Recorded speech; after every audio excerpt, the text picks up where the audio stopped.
Onorevole De Luca, qui ad Agrigento per una riunione con i quadri dirigenziali del partito? Abbiamo lanciato questo mini tour che faremo in tutte le province siciliane prima delle ferie che riguarderà chi se le prenderà ovviamente, per predisporre il tour del fare che inizierà da ottobre prossimo e che ci vedrà presenti in tutti i 390 comuni con una strategia di redazione di un piano strategico della individuazione dei fabbisogni e di quello che finalmente è un programma di governo alternativo al governo del tirare a campare, che è quello che in questo momento abbiamo in Sicilia.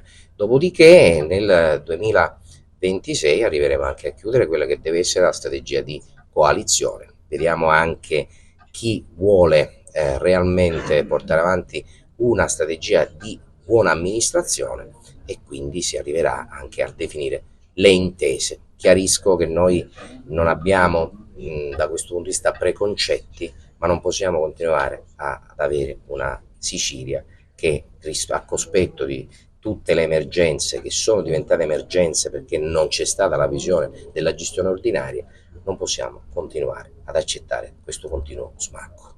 Uno sforzo elettorale importante, quello delle europee, che però non ha permesso di arrivare a Bruxelles. Ma abbiamo semplicemente detto che si è concretizzata la profezia del professore Piepoli. Lui, quando l'abbiamo consultato per questo progetto, ci ha detto chiaramente che Cateno De Luca e sul Chiama Nord è percepito dai siciliani come un progetto sicilianista, autonomista, e che la figura di Cateno De Luca non è vista invece come un politico nelle dimensioni nazionali. E ce l'ha detto chiaramente ed effettivamente questo è stato, bisogna prenderne atto e con grande onestà ed umiltà ammetterlo. Quindi ho semplicemente delegato a Laura Castelli, al nostro deputato Francesco Gallo, quelle sono le dinamiche nazionali. Io mi sono ributtato in quello che magari so fare meglio, cioè lavorare sul territorio, fare l'amministratore e creare le condizioni per dare una vera prospettiva alla nostra amata Sicilia. Nel territorio siciliano, nella politica siciliana, mi riferisco alla regione, ecco, come inciderete fattivamente da qui alle prossime elezioni?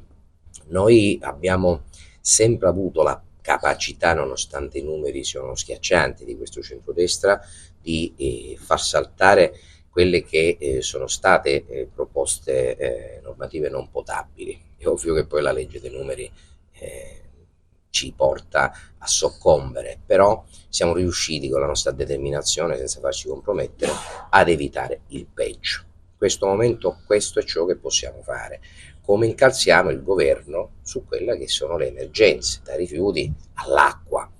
Eppure lo abbiamo detto e lo ricordiamo, se siamo in fase emergenziale è perché il presidente Musumeci non ha speso quel 1.200.000.000 di euro che erano destinati ai 700 milioni per l'approvvigionamento idrico dell'agricoltura e quindi il potenziamento degli vasi, la realizzazione di dissalatori, e gli altri 500 milioni di euro era per l'approvvigionamento idrico per le civili abitazioni.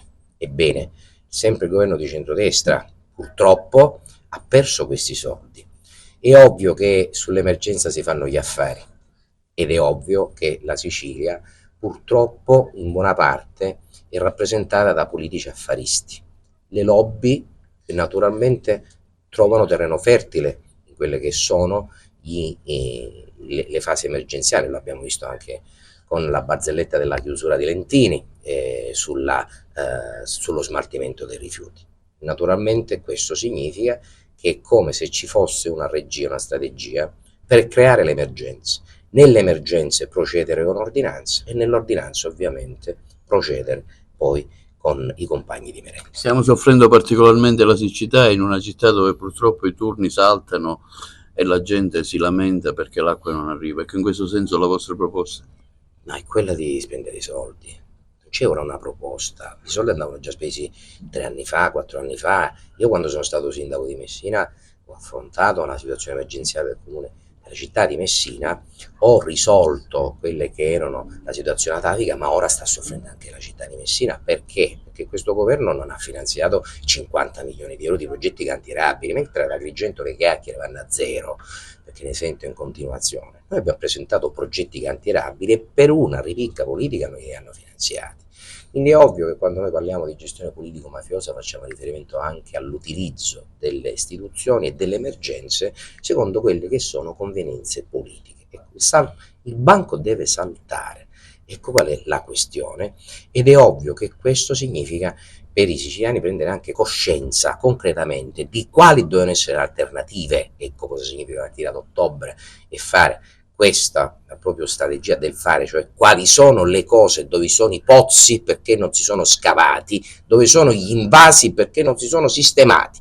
Li dobbiamo individuare uno per uno e sbattere in faccia a questa politica delinquenziale le loro responsabilità.